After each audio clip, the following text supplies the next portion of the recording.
there, John Meyer here. It's Friday, different location this week. I'm in downtown Carrollton. It's about 10 minutes from my house. It's kind of this old charming area. I'll show you some pictures of it. Not a lot going on, especially at 7 o'clock in the morning, so I thought maybe I could talk into a camera and not feel absolutely ridiculous. Trash man. So I thought maybe I would talk about a current event, and in our little world of media composition, we had the Spitfire Westworld Challenge. And if you're tuned into this at all, you know it's been a big fiasco. People are upset. I'm not going to comment on the track, mainly because I'm scared of you. However, I do want to say a few things. One, the way people treat the winner has been pretty nuts to me. He posted some of his own tracks on his YouTube apart from the competition, and he immediately had like 15 or 20 dislikes on each one. I couldn't believe it. If you want commentary on the video, you know where to find it. Christian, of course, gave us his thoughts. Even Hans Zimmer chimed in on VI control, so kind of a big deal. I do understand why people might be upset and why emotions are high. This contest came at a time where the world kind of fell apart and we didn't have a lot going on, and this was something to put our energy into and put our focus into. I entered the contest. I took a little different angle. I'd love for you to go watch my video. I only used the samples that I've made over the past 6 months to a year, and so I kind of gave myself that challenge. But I entered the contest, I wanted to win, and I was upset when I didn't for a few minutes. And then that led me to think about kind of what I want to talk about today.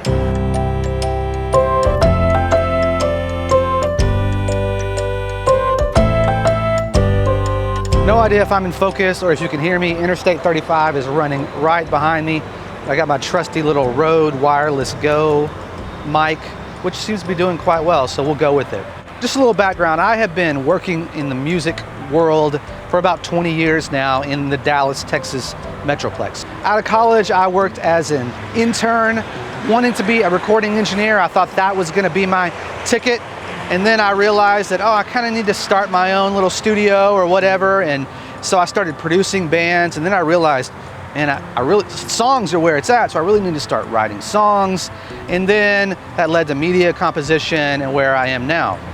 But if I'm honest with you, all along the way, I had it in my mind that I was one killer song, the right band, working on the right film. I was one thing away from making it to the big time, and that was gonna be what propelled me along. So if I just did my thing and met the right people and networked and got better at what I was doing, that eventually I would hit the jackpot, something would take me to the top, and I would live happily ever after. Fortunately, in many ways, looking back, that didn't happen to me.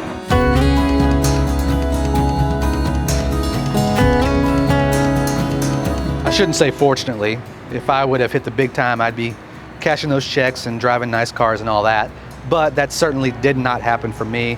In fact, about 8 years ago, I was almost ready to give up on this dream of being a musician or producer or songwriter or whatever it is that I was doing. Fortunately, about 8 years ago, a friend of mine recommended that I reach out to this guy that owned a production music library, and it's something I always wanted to do. I always thought maybe I had the skill set for it because of all those years of recording bands with no budget and trying to figure out how to make songs sound good. I had to do it myself, so I had to learn keys and basic drum programming and all the things that you need to do to make a good song.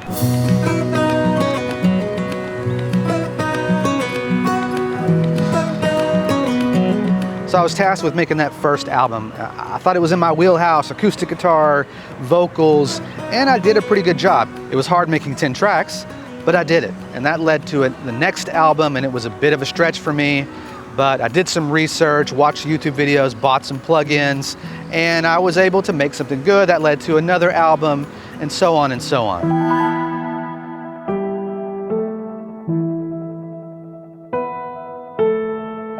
About that time, I was newly married, and my wife and I fell in love with the show Shark Tank, of all things. We watched a couple episodes a night, and as many of you know, Mark Cuban is on that show, and Mark Cuban's kind of a big deal here in Dallas. He owns the Mavericks, the best team in the league. I'm an MFFL Mavs fan for life. JJ Barea is the best Mav, after Dirk, of course. In one episode, this lady was given a pitch, and it wasn't going very well.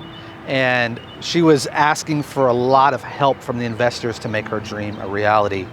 And Mark Cuban made the comment, and I'm paraphrasing here, but it was basically the point that he was really busy and he needed people to make his life easier, right? Not harder. He needed people that could provide basic turnkey solutions that needed a little bit of help, and he would help push them over the top, but he didn't have the time or the energy to babysit these new companies. And as someone who'd written a couple production music albums and was starting to get more interested in the business, I thought, what can I do to kind of make it easier for people to want to work with me? And so I wrote 8 albums of material with no home and no place to put it and no guarantee that it would ever make me any money, which was perhaps the smartest thing I ever did, but at the time it felt really dumb. And even leading up to that, all the deals that I had signed in production music world were back in royalty based. And so, as many of you know, if you've just started out in this business, there's not a lot of money at the beginning if that's the way that you choose to go about structuring the deals that you're involved in.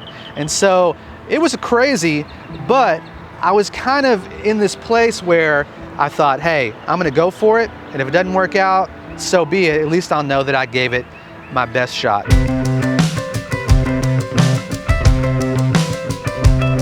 So, Westworld Competition, how does this relate? When I first heard that there were 11,000 entries into the contest, that made me a little nervous. I thought, am I competing against 11,000 people?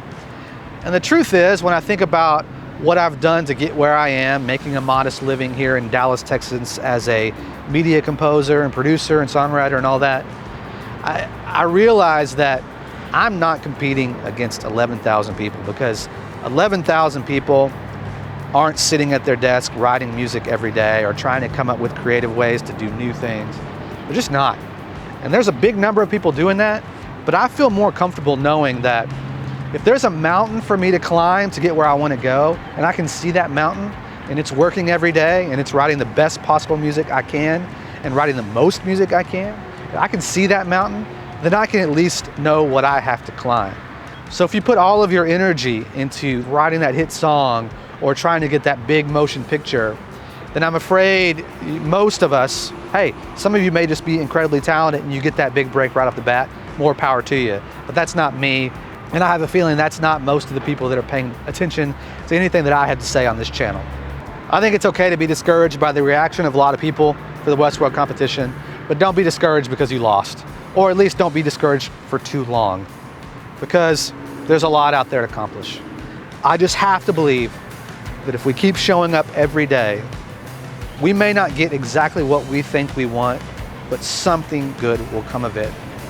I can almost guarantee that. I hope you have a good week, and I'll see you next Friday.